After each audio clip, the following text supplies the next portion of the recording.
ये आकाशवाणी रायपुर है। छत्तीसगढ़ी समाचार बुलेटिन के संग किरण वर्मा के जय जोहार। अब सुनाओ आज के प्रमुख समाचार। रायपुर में आज ले भारतीय सड़क कांग्रेस के 83वां वार्षिक अधिवेशन शुरू होते।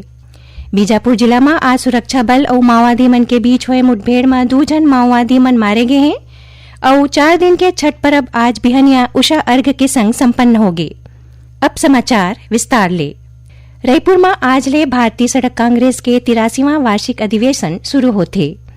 निर्धारित कार्यक्रम अनुसार केंद्रीय सड़क परिवहन और राजमार्ग मंत्री नितिन गडकरी एकर आज संझा शुभारंभ करही। 11 नवंबर तक चलैया अधिवेशन में सड़क निर्माण और सड़क सुरक्षा ले जुड़े देश भर के 2000 ले ज्यादा विशेषज्ञ, वैज्ञानिक, अभियंता और अधिकारी शामिल होवत हैं। अधिवेशन के शुभारंभ कार्यक्रम में सड़क निर्माण तकनीक और सामग्री ले जुड़े 3 ठन गाइडलाइन और 1 ठन मैनुअल घलो जारी करे जाही।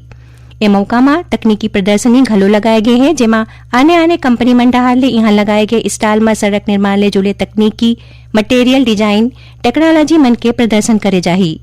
बता दन कि भारतीय सड़क कांग्रेस के वार्षिक अधिवेशन छत्तीसगढ़ में पहली गांव होते। बीजापुर जिला में आज सुरक्षा बल और माओवादी मन के बीच हुए मुठभेड़ में 2 जन माओवादी मन मारे गए हैं। मिली जानकारी के अनुसार कोबरा बटालियन और डीआरजी के जवान जिला के उसूर बासागुड़ा पामेट क्षेत्र में माओवादी मन के मौजूदगी के सूचना में सर्चिंग अभियान में निकले रहीन। यही दौरान रेकावाया के जंगल में जवान और माओवादी मन के बीच मुठभेड़ हुईस। ए मुठभेड़ में दोनों माओवादी मन के मौत हो गए। सुरक्षा बल मन मारे गए दोनों माओवादी मन के शव बरामद कर ले हैं। एकर अलावा घटनास्थल ले एसएलआर और बड़का संख्या में दूसर हथियार और गोला बारूद बरामद करे गए हैं। इलाका में तलाशी अभियान अभी घलो जारी है। मुख्यमंत्री विष्णुदेव साय आज बलौदा बाजार के दशहरा मैदान में 60 करोड़ 20 लाख रुपया के आने विकास कार्य के भूमि पूजन और लोकार्पण करीन। ए मौका में मुख्यमंत्री बलौदा बाजार में बीएड कॉलेज खोले और ट्रांसपोर्ट नगर बनाए के घोषणा करीन। मुख्यमंत्री कार्यक्रम में प्रधानमंत्री आवास योजना के तहत स्वीकृत मकान मले 2100 हितग्राही मन ल आवास के स्वीकृति पत्र और 51 हितग्राही मन बर घर के चाबी दिन। ओमन जिला में संचालित हम होंगे कामयाब अभियान के अंतर्गत 51 युवा मन ल सम्मान पत्र दिन। कार्यक्रम में किसान मन धान खरीदी पर मुख्यमंत्री के आभार जताइन। रायपुर दक्षिण विधानसभा पर होवत उपचुनाव के तहत भारतीय जनता पार्टी और कांग्रेस समेत आने राजनीतिक पार्टी मन प्रचार अभियान तेज कर दे हैं। भाजपा प्रत्याशी सुनील सोनी के पक्ष में सांसद बृजमोहन अग्रवाल समेत मंत्री टंकराम वर्मा, लखनलाल देवांगन, पूर्व मंत्री अजय चंद्रागर और राजेश मूरत काली रायपुर दक्षिण विधानसभा क्षेत्र के आने वार्ड मन में जनसंपर्क करीन। ए दौरान रोड शो के आयोजन घलो करेगीस। दूसर कोती कांग्रेस प्रत्याशी आकाश शर्मा के पक्ष में नेता प्रतिपक्ष डॉक्टर चरणदास महंत समेत कांग्रेस के कई नेता मन जनसंपर्क करें। ए दौरान ओमन लोगन मन ले कांग्रेस प्रत्याशी पर मतदान करे के अपील करें। 9 और 10 नवंबर के पूर्व मुख्यमंत्री भूपेश बघेल और पूर्व उप मुख्यमंत्री टीएस सिंहदेव कांग्रेस प्रत्याशी के पक्ष में प्रचार करही। बता दन कि इस सीट में 13 नवंबर के मतदान होही। यही बीच रायपुर दक्षिण विधानसभा निर्वाचन पर नियुक्त व्यय प्रेक्षक कनुप्रिया दमोर प्रत्याशी मन के खर्चा मन के निरीक्षण करें। ओमन जम्मू प्रत्याशी मन के रैली और दूसर कार्यक्रम के खर्चा मन के जानकारी लें। कनुप्रिया दमोर सोशल मीडिया में होवत प्रचार के अवलोकन करें। ओमन प्रत्याशी मन ला निश्चित समय में खर्चा के जानकारी निर्वाचन आयोग के व्यय शाखा ला दे के निर्देश दें। यही बीच रायपुर दक्षिण विधानसभा क्षेत्र पर उपचुनाव लड़ैया आने राजनीतिक दल के प्रत्याशी मन ला मतदान ले एक दिन पहली विज्ञापन मन के प्रमाणन, मीडिया प्रमाणन और निगरानी समिति ले कराना जरूरी कर दे गए है। इस संबंध में जिला निर्वाचन अधिकारी डॉक्टर गौरव सिंह निर्देश जारी कर दिन है। छत्तीसगढ़ी समाचार बुलेटिन आप मन आकाशवाणी रायपुर ले सुनत हो। छत्तीसगढ़ के खबर ले है आपके वास्ता और खबर के विश्वसनीयता ले है हमार वास्ता। आकाशवाणी समाचार रायपुर के प्रादेशिक समाचार बुलेटिन के संगे संग हमार समसामयिक कार्यक्रम आप रेडियो के संग अपन मोबाइल में घलो सुन सकत हो। आकाशवाणी समाचार फेसबुक, ट्विटर और यूट्यूब में घलो हावय। हमार फेसबुक पेज हरे Chhattisgarh news on AIR, Twitter handle CGAIR news और हमार यूट्यूब चैनल हरे छत्तीसगढ़ AIR न्यूज। तो अब रेडियो के संगे संग आपके मोबाइल के माध्यम ले हम आप तक पहुंचत हैं। छत्तीसगढ़ के हर खबर पर सुनत रहो आकाशवाणी समाचार। अब आगू बढ़बो माचे समाचार कुती। 4 दिन के छठ पर्व आज बिहनिया उषा अर्घ के संग संपन्न हो गए। छठ व्रतिमान छठ महापर्व के चौथा दिन आज बिहनिया उगत सूरज ल अर्घ्य दिन बड़का संख्या में श्रद्धालु महादेव घाट पहुंचिन और उगत सूरज के पूजा पाठ करिन। छठ महापर्व आयोजन समिति महादेव घाट रायपुर के अध्यक्ष राजेश कुमार सिंह बताइन कि 4 दिन के छठ महापर्व के चौथा दिन आज बिहनिया 30,000 ले ज्यादा मनखे मन महादेव घाट में खारून नदिया के किनारे जमा हुईन।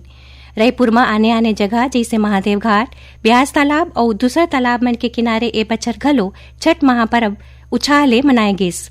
बिलासपुर, भिलाई दुर्ग, कोरबा, बस्तर और दूसरा शहर मन में छठ पर्व श्रद्धा और उछाले मनाए जाते। मुख्यमंत्री विष्णुदेव साय काली महादेव घाट में राखे गए छठ महापर्व कार्यक्रम में शामिल हुईन। ए मौका में मुख्यमंत्री प्रदेशवासी मन ल छठ महापर्व के शुभकामना दिन और कहिन कि सूर्य आराधना के पर्व छठ मनखे ल प्रकृति ले जोड़े के पर्व हरे।